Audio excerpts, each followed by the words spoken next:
जय श्री राम, हर हर महादेव। बहुत से लोगों के मन में यह संशय रहता है कि हम माता दुर्गा को शीघ्र प्रसन्न कैसे करें, उनकी कृपा प्राप्त कैसे करें। विशेषकर नवरात्रि के दिनों में हम भांति भांति से माता दुर्गा की पूजा, आराधना, व्रत, नियम इत्यादि करते हैं, जिससे माता हमारी सभी मनोकामनाएं पूरी करे तथा हम सभी भक्तों पर अपनी कृपा सदैव बनाए रखे। तो देखिए, वैसे तो माता को प्रसन्न करने के लिए शारीरिक पूजा के साथ मानसिक पूजा बेहद जरूरी होती है। माता अपने भक्तों से कभी नाराज नहीं होती। जब भी हम सब पर कोई संकट आता है, माता किसी न किसी रूप में पृथ्वी सहित समस्त ब्रह्मांड की सदैव रक्षा करती हैं। इसीलिए सदैव हम सभी को माता को प्रसन्न करने के लिए जिस प्रकार आराधना पूजा करें तो अपने मन को सदा पवित्र और किसी को हमारे द्वारा अनावश्यक रूप से कोई कष्ट न हो, इस बात का विशेष ध्यान रखें। अपनी माँ को अथवा किसी भी माता बहन का अपमान नहीं करें, चाहे वो पुरुष हो अथवा महिला। तो आइए अब हम जान लेते हैं उन 12 विशेष उपायों के बारे में जिससे हम माता को शीघ्र ही प्रसन्न कर सकते हैं। साल 2025 में चैत्र नवरात्रि 30 मार्च दिन रविवार से प्रारंभ हो रही है, अतः आप यह उपाय इस नवरात्रि अवश्य करें। अपनी शक्ति अनुसार पूरे निस्वार्थ भाव से माता की सेवा अवश्य करें। पहला है, नवरात्रि के 9 दिनों तक दुर्गा सप्तशती का पाठ बेहद ही शुभ माना जाता है।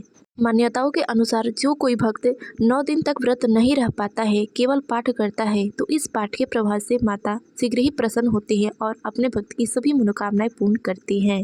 दूसरा है, पूजा में लाल फूल, लाल आसन, लाल सामग्री का उपयोग अधिक से अधिक करें, क्योंकि लाल रंग माता को अति प्रिय होता है। तीसरा है, अखंड ज्योति भी बहुत ही शुभ माना जाता है। 9 दिनों तक आप माता के समक्ष अखंड दीप जला सकते हैं। चौथा है, नवरात्रि के 9 दिनों तक अथवा नौमी तिथि के दिन 9 कन्याओं को भोजन अवश्य कराएं।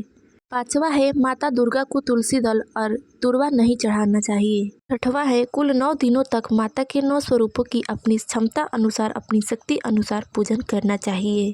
सातवां है, 9 दिनों तक व्रत रहकर माता की आराधना करना, जिसमें आप चाहे तो एक समय अन्न का भोजन कर सकते हैं अथवा पूरे 9 दिनों तक फलाहार रहकर इस व्रत को पूर्ण कर सकते हैं। अपने स्वास्थ्य के ध्यान में रखते हुए ही करें। आठवां है, अगर 9 दिन व्रत न रह पाए तो नवरात्रि के पहले दिन और नवरात्रि के 8वें दिन अष्टमी को व्रत रहकर नवमी के दिन पारण अवश्य करें। नौवां है, नवरात्रि के 9 दिनों तक हमें बिल्कुल ही सात्विक आहार ही ग्रहण करना चाहिए। 10वां है, नवरात्रि के 9 दिनों में हमें कोई भी गलत कार्य, संभोग आदि से बचना चाहिए, यह निषेध माना गया है। 11 है, नवरात्रि के दिनों में मंत्र सिद्धि की भी विशेष पूजा होती है। 12 उपाय है, नवरात्रि में महाकाली, महालक्ष्मी, माँ सरस्वती की साधना कर मनचाही सिद्धियाँ, उपलब्धियाँ हमें प्राप्त होती है। चैत्र नवरात्रि में माँ दुर्गा की पूजा विशेष फलदायी मानी गई है। तो यह थी माता दुर्गा को शीघ्र प्रसन्न करने के कुछ उपाय। इस वीडियो में बस इतना ही। मिलता है अगली वीडियो में, तब तक के लिए जय श्री राम, हर हर महादेव।